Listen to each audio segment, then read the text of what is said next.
Hello दोस्तों, स्वागत है आपका हमारे अपने चैनल दिलीप X2 पर। आज इस वीडियो में हम जानेंगे एकलव्य की गुरुभक्ति के बारे में। तो आइए शुरू करते हैं। आचार्य द्रोण राजकुमारों को धनुर्विद्या की विधिवत शिक्षा प्रदान करने लगे। उन राजकुमारों में अर्जुन के अत्यंत प्रतिभावान तथा गुरुभक्त होने के कारण वे द्रोणाचार्य के प्रिय शिष्य थे। द्रोणाचार्य का अपने पुत्र अश्वत्थामा पर भी विशेष अनुराग था, इसलिए धनुर्विद्या में वे भी सभी राजकुमारों में अग्रणी थे, किंतु अर्जुन अश्वत्थामा से भी अधिक प्रतिभावान थे। एक रात्रि को गुरु के आश्रम में जब सभी शिष्य भोजन कर रहे थे, तभी अकस्मात हवा के झोंके से दीपक बुझ गया। अर्जुन ने देखा अंधकार हो जाने पर भी भोजन के कौर को हाथ मुंह तक ले जाता है। इस घटना से उन्हें ये समझ में आया कि निशाना लगाने के लिए प्रकाश से अधिक अभ्यास की आवश्यकता है, और वे रात्रि के अंधकार में निशाना लगाने का अभ्यास करना आरंभ कर दिया। गुरु द्रोण उनके इस प्रकार के अभ्यास से अत्यंत प्रसन्न हुए। उन्होंने अर्जुन को धनुर्विद्या के साथ ही साथ गदा, तोमर, तलवार आदि शस्त्रों के प्रयोग में निपुण कर दिया। उन्हीं दिनों हिरण्यधनु नामक निषाद का पुत्र एकलव्य भी धनुर्विद्या सीखने के उद्देश्य से द्रोणाचार्य के आश्रम में आया, किंतु निम्न वर्ण का होने के कारण द्रोणाचार्य ने उसे अपना शिष्य बनाना स्वीकार नहीं किया। निराश होकर एकलव्य वन में चला गया। उसने द्रोणाचार्य की एक मूर्ति बनाई और उस मूर्ति को गुरु मानकर धनुर्विद्या का अभ्यास करने लगा।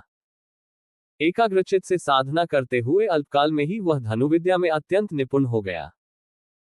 एक दिन सारे राजकुमार गुरु द्रोण के साथ आखेट के लिए उसी वन में गए जहां पर एकलव्य आश्रम बनाकर धनुर्विद्या का अभ्यास कर रहा था। राजकुमारों का कुत्ता भटक कर एकलव्य के आश्रम में जा पहुंचा। एकलव्य को देखकर वह भौंकने लगा।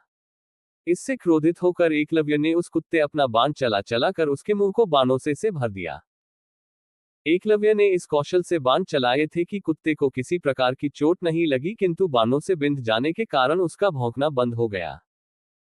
कुत्ते के लौटने पर जब अर्जुन ने धनुर्विद्या के उस कौशल को देखा तो वे द्रोणाचार्य से बोले, हे गुरुदेव, इस कुत्ते के मुंह में जिस कौशल से बाण चलाए गए हैं उससे तो प्रतीत होता है कि यहाँ पर कोई मुझसे भी बड़ा धनुर्धर रहता है। अपने सभी शिष्यों को लेकर द्रोणाचार्य एकलव्य के पास पहुंचे और पूछे, हे वत्स, क्या ये बाण तुम ही ने चलाए हैं? एकलव्य के स्वीकार करने पर उन्होंने पुनः प्रश्न किया, तुम्हें धनुर्विद्या की शिक्षा देने वाले कौन है? एकलव्य ने उत्तर दिया, गुरुदेव, मैंने तो आपको ही गुरु स्वीकार करके धनुर्विद्या सीखी है। इतना कहकर उसने द्रोणाचार्य की उनकी मूर्ति के समक्ष ले जाकर खड़ा कर दिया। द्रोणाचार्य नहीं चाहते थे कि कोई अर्जुन से बड़ा धनुर्धारी बन पाए। वे एकलव्य से बोले, यदि मैं तुम्हारा गुरु हूं तो तुम्हें मुझको गुरुदक्षिणा देनी होगी। एकलव्य बोला, गुरुदेव, गुरुदक्षिणा के रूप में आप जो भी मांगेंगे मैं देने के लिए तैयार हूं। इस पर द्रोणाचार्य ने एकलव्य से गुरुदक्षिणा के रूप में उसके दाहिने हाथ के अंगूठे की मांग की। एकलव्य ने सहर्ष अपना अंगूठा दे दिया।